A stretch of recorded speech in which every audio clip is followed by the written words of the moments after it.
Mirë, kthehemi në studio, diskutojmë tani se i takon zgjedhjeve dhe drejtësisë. Ka një debat të madh dhe që vijon lidhur me zgjedhjet. Do të diskutojmë edhe për çështjet më të bujshme në SPAK me avokatin Edmond Petraj. Avokat, përshëndes, faleminderit që je me ne. Përshëndetje. Mirë, avokat, unë po nis diskutimin nga mbyllja e hetimeve për rastin Qez Dia. Çfarë të bën përshtypje është një rast i shumë diskutuar në 10 vitet e fundit. Në këtë drejtim, çfarë do të presim? Çfarë nënkupton mbyllja e hetimeve në një proces gjyqësor? Shiko, unë mendoj që është një proces i tej zgjatur i çështjes Qez Dia. Është një material të cilën palët e akuzuara duhet të japin shpjegime, ashtu siç e ka marrë përsipër dhe organi i akuzës për ta komentuar dhe për të përfunduar hetimet duke thiritur të pandehur ata persona të cilët mendohet se janë të implikuar.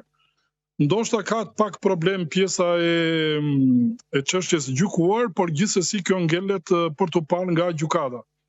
Ajo që mendoj që do të kemi një rast intensiv për sa i përket kësaj dosje, e cila dhe pala që ka bërë kallëzimin, në këtë rast mendoj që do të jetë pjesë e procesit dhe ndoshta do të jetë edhe një pjesë e përballjes në sallën e gjyqit, ndoshta do të jetë edhe një rast i rrallë që pala kallëzuese do të jetë në krah të prokurorit për sa i përket rastit të dosjes Qez Dia. Pra është zoti Romeo Kara me sa di i kësaj dosje. Pra ngelet për të parë dhe mendoj që të gjitha konkluzionet, parashtrimet e tjera, mendoj që do të jetë edhe zoti Kara prezent për sa i përket organit akuzës. Kjo është ai shikoj surprizën ngelen për më prapa tani. Avokat, lidhur me po themi komunikimin e akuzës, nga ky moment sa merr si kohë procesi gjyqësor apo varet nga forma si do të ecin seancat? Komunikimi i akuzës është pjesa që personat të cilët ishin të dyshuar për kryen e veprës penale tashmë janë thritur si të pandehur dhe u lihet 10 ditë kohë nga marrja dieni për pjesën që thriten si të pandehur. Nga ky moment pastaj është afati procedurial 10 ditor, të cilët duhet të paraqesin memorje ose dokumenta shtesë për sa i përket pjesës së procesit dhe ngelet këto kërkesa të cilët do të bëjmë palët, të cilët janë thritur të pandehur, mendoj që do të ngelen në dorën e prokurorit për të vendosur mund të shtyhen hetimet akoma apo jo, por dhe në këtë rast kur përfundojnë hetimet dhe lihet një afat 10 ditor, vetëm 30 ditë ka kohë që mund të shtyhen hetimet. Me fjalë rastin që shtyhen hetimet, pastaj dilet me një vendim të ri të prokurorit për marrëdhënien e asaj dosje. Pra, ky është ana proceduriale. Pra, nuk e di nëse isha i qartë. Po. Në momentin që sot është përfunduar dosja dhe thritur të pandehur, kanë 10 ditë kohë nga marrja dieni nga e nesërmja. Brenda 10 ditësh duhet të nisin gjithë pjesën e dokumentacionit, provave, shtesë, memorje për të pyetur ato disa persona ose dëshmimtare e tjera, vendosje dokumentacionit, marrjen e kësaj prove e tjera.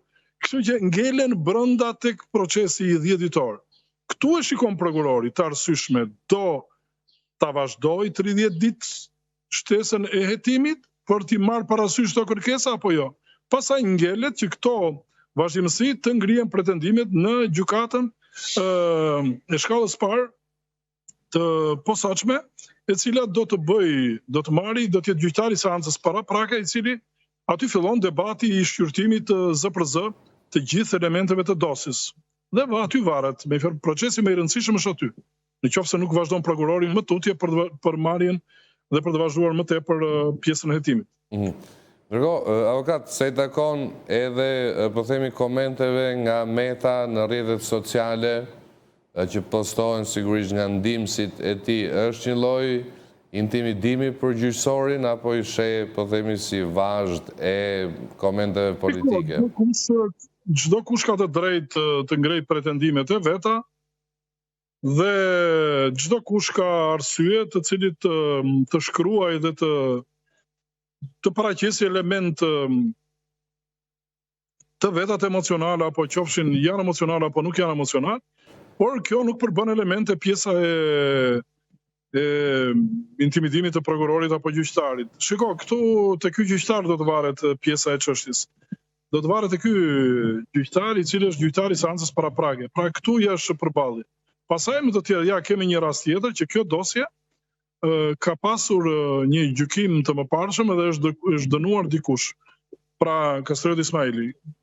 Por që ngelet për të parë kjo si dosje, është dosje komplekse, është dosje voluminoze, është dosje e cila ka element dhe duhet që me të vërtet shpresoj që prokurorët të kenë konkluduar profesionalisht, sepse është një dosje e cila ha diskutime. Okej. Ndërkohë, avokat ka patur dhe çështje të tjera që siç e thash nisjet bisedës lidhen me zgjedhjet, është përfolur ideja e një greve urie në parlament. Si e sheh diçka të tillë dhe çfarë mendimi ndan për parregullsitë e dyshuara në zgjedhje, ka patur anomali në qarqe të caktuara dhe së dyti ka patur disa dhjetra denoncime në SPAK, por dhe në prokurorinë e zakonshme. Shikom, unë nuk e di se sa shifra e këtyre denoncimeve, por që është mbi 100 nëse kombinohen denoncimet në polici, në SPAK dhe në prokuroritë e zakonshme. 100 denoncime nuk është se janë shumë, prisja janë diçka më shumë, por që Dhe pak nuk janë. Problemi është e flagranca. Pra në qoftë se nuk kemi flagrancë në pjesën e manipulimit të votës, në pjesën e tjetërsimit të votës, në pjesën e blerjes së votës, në pjesën e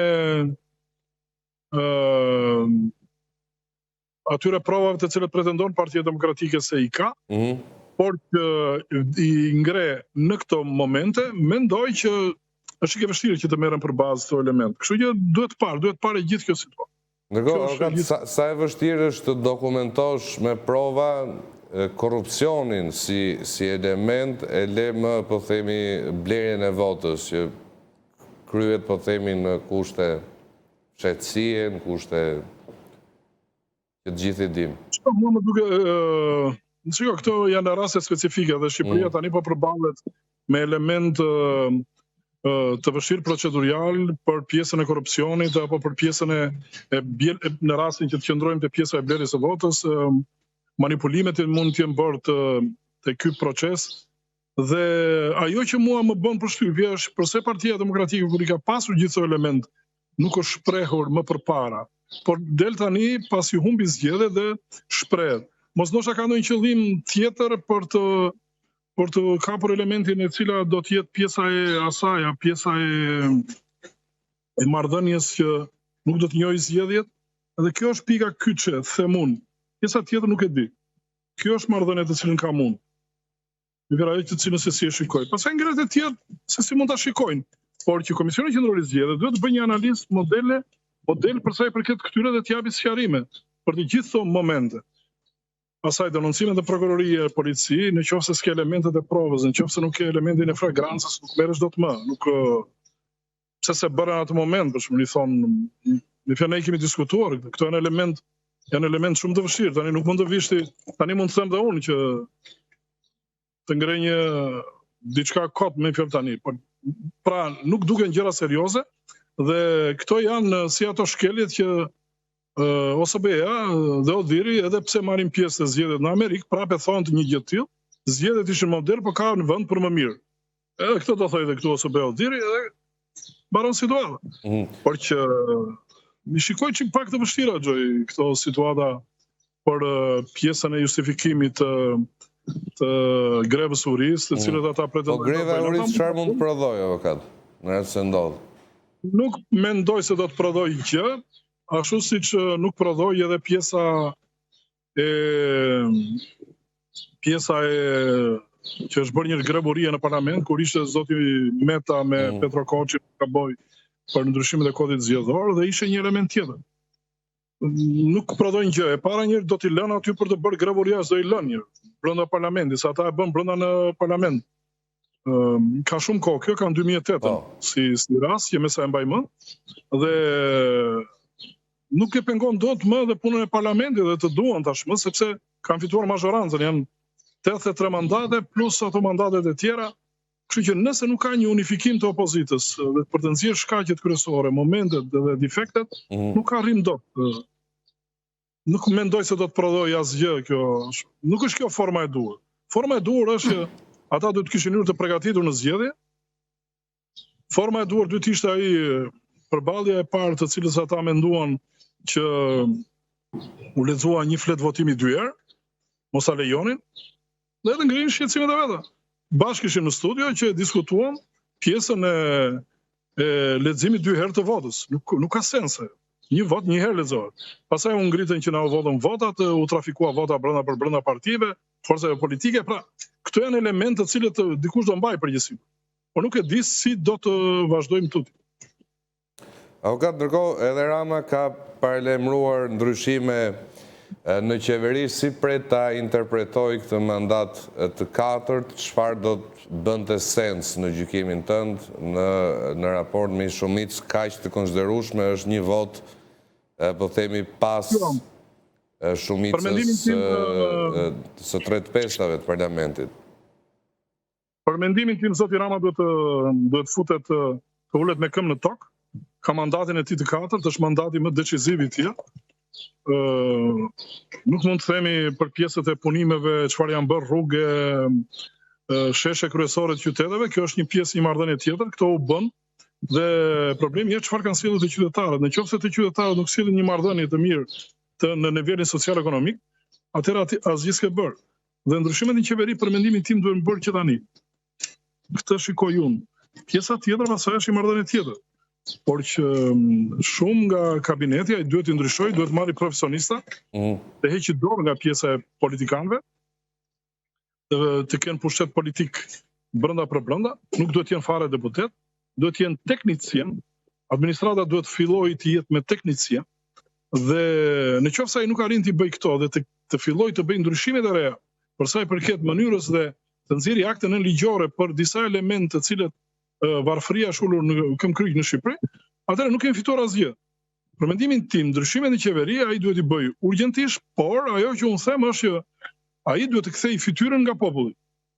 Do thoshte që e ka të kthyer, si e ka të kthyer? Që shqiptarët sot janë më të varfër se dje, që shqiptarët sot po ikin, që shqiptarët sot nuk kanë një mundësi, që shqiptarët sot sa fillon që të ndërtoj diçka i vën 10 polici, që shqiptari sot vetë varë vetë në përburgje sepse i prishin shtëpin, e çfarë mund të themi ne për këto? Janë disa elementë të cilat neve nuk mund të kemi ne më shumë pranga se punonjë social. Të flasim atë që është. Nuk mund të kemi neve me fjalë të burgosur në një sasi kaq të madhe. Pra nuk janë disa elementë të cilët duhen parë, duhen hequr, duhen ndryshuar edhe te kodi i procedurës penale. Ka elemente të cilët duhen ndryshojnë. Po si do ndryshojnë? Kjo do teknicien, do grupe interesi që të futen brenda. Prandaj them që janë disa gjëra që duhen parë me një sens tjetër. Në mënyrën se si e shikoj unë, Rama duhet të ulet me këmbë në tokë dhe të ulet me njerëzit dhe të bëjë revolucionin social. Nëse nuk e bën këtë, nuk ka bërë asgjë. Rrugët i bën ata dhe rrugët të cilët kanë bërë ata ka fituar oligarkët, nuk ka fituar populli aty. Të flasim atë që është. Rruga është bërë me ato fonde të cilët shqiptarët sot kanë detyrime që do të paguajnë taksa për 50 vjet dhe 100 vjet për ato investime. Por tani varfëria në shtëpi, ujë, drita, tjera, me fjalë duhet të rritur mirëqenien e popullit. Pra këtu duhet të fokusohet kjo pjesë e politikës tashmë 4 vjeçare e Ramës. Dhe unë në këtë pjesë jam skeptik që kjo duhet bërë. Dhe këtë kishte fatin Partia Demokratike, e cila edhe pse bëri rithemelimin, ajo nuk e hapi partinë që të fusë element të ri. Nuk mori element të cilët që të merrte profesionista brenda dhe erdhëm këtu ku erdhëm. Që Partia Demokratike mirë që hyri e pa përgatitur në zgjedhje, por që priste nga shtëpia e bardhë, priste nga Donald Trumpi, kujtonin këta se Donald Trumpi sa zgjot mëngjes e ka mendjen tek Berisha dhe tek Shqupi. Tani janë ca gjëra, me fjalë këta u bazuan që 6 muaj thanë ne kemi të fituar. E kishin shpall fitoren që para 6 muajve. Nuk e prisnin që ishte ky mandat. Hyn të pa përgatitur, ta pranojnë vetë, hyn pa një program. Ishin personazhe të konsumuar në politikë. Të flasim atë që është. Edhe pse Berisha ka autoritet i jashtëzakonshëm që bën mbledhje votash, por përsëri nuk mjafton. Kaq. Avokat, pret që të veproj SPAK-u gjatë këtyre javëve u duk sikur pati një mirë kuptim që çështjet qoftë dhe për opozitën, për shembull të trajtoheshin pas zgjedhjeve, po për maxhorancën çfarë do ndodh? Nuk besoj se ka mirë kuptim SPAK-u me opozitën apo me paktën. Nuk besoj se ka gjëra të tilla. Struktura e posaçme vazhdon punën e vet normalisht. Me fjalë pjesa e procedurës nuk të falë, është pjesë kohore e cilën janë afate dhe nuk ka pakt që mund të bëhet mbi kodin e procedurës. Kështu që në qoftë se dosjet janë duke përfunduar dhe takohet personazhe nga maxhoranca apo opozita të cilët do thriten të pandehur apo do të jepet një masë sigurie, kjo ngjelet ta vendosë ajo mbledhje e jashtëzakonshme e kuvendit, të cilët qoftë edhe komisioni mandateve për lejimin apo jo të një deputeti për ta marrë në masë sigurie arrest shtëpia apo arrest me burg. Pra mendoj që këto masa më nuk do të përsëriten, mendoj unë që nuk do të kemi më masa arrest shtëpia apo arrest me burg. Dhe këtu do të jetë elementi kyç i përballjes asaj të cilës kërkon struktura posaçme dhe asaj të cilët do të jemi në pjesën e marrëdhënies me parlamentin. Kështu që kjo është ajo të cilën unë shikoj, Gjoj. Tjetër ngjelet për të parë. Avokat, ndërkohë, se takon edhe elementve që kanë të bëjnë me punimet parlamentare, beson se do të ketë debat të shëndetshëm në sallën e parlamentit me këtë konfigurim të ri? Shiko, unë e quaj kualitet futjen e disa elementve të rinj, që çuditërisht vetëm kodi zgjedhor në Shqipëri prodhon situatat e tilla, që të marrësh 71 mandate të fitosh një deputet, është çmenduri, është ajo 70 mishi pjesëtohet për 5, zbritet nga 4, pjesëtohet për 3, zbritet 2 dhe të përfundon me 1. Pra, vetëm këtu ndodhin çuditëra të cilat janë me të vërtetë janë element që edhe nuk vlejnë. Kështu që këtë shikoj, Gjoj, por që do të shikoj një kualitet. Për sa i përket disa elementeve, do të shikoj kualitet tjetër. Kam shpresë tek Agron Shej dhe tek pjesa e Adriatik Lapajt, që cilët do të jenë një kualitet më ndryshe, qoftë edhe ajo pjesa e Arlind Qorit. Këta do të jenë 3 persona të cilët mendoj, nëse do ta marrë Arlindi. Do të jetë Redi Muçi, deputet, jo Arlindi. Okej, në qoftë se do të jetë ai, mendoj që do të kemi një kualitet.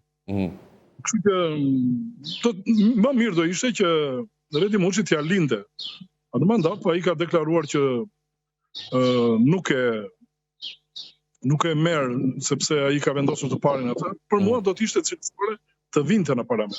Se kanë çfarë thonë, kanë çfarë flasin. Ndërsa këta të tjerët janë sigurisht janë partia rreshtuar në urdhërën e kryetarit dhe nuk flasin dot. Nga PD-ja beson se do të ketë prap tensione? PD-ja do vazhdoj gjithmonë ato ritualin që ka, por që problemi është që me fuqinë që ka sot, mandate, 84 mandate që ka sot, që merr sot pjesa e pozitës, me fjala ndryshon gjitha ligjet, dhe ndryshon kodin zgjedhor, shkarkon presidentin, i ka të gjitha mundësit. Me fjalë, me atë fuqi absolute të kartonit që ka sot, Partia Socialiste shkarkon këdo, por që fuqia e këtyre djemve të rinj, të cilët do të prodhojnë tashmë në parlament, mendoj që do të jetë një plus i madh për zgjedhjet e ardhshme. Dhe do të kanë për ta dyfishuar pjesën e votës në mandatet e ardhshme. Avokat, falenderoj shumë që ishe me ne, shumë kënaqësi të bisedojmë. Mirë, do të shkojmë pak minuta publicitet, kthehemi pas pak në studio.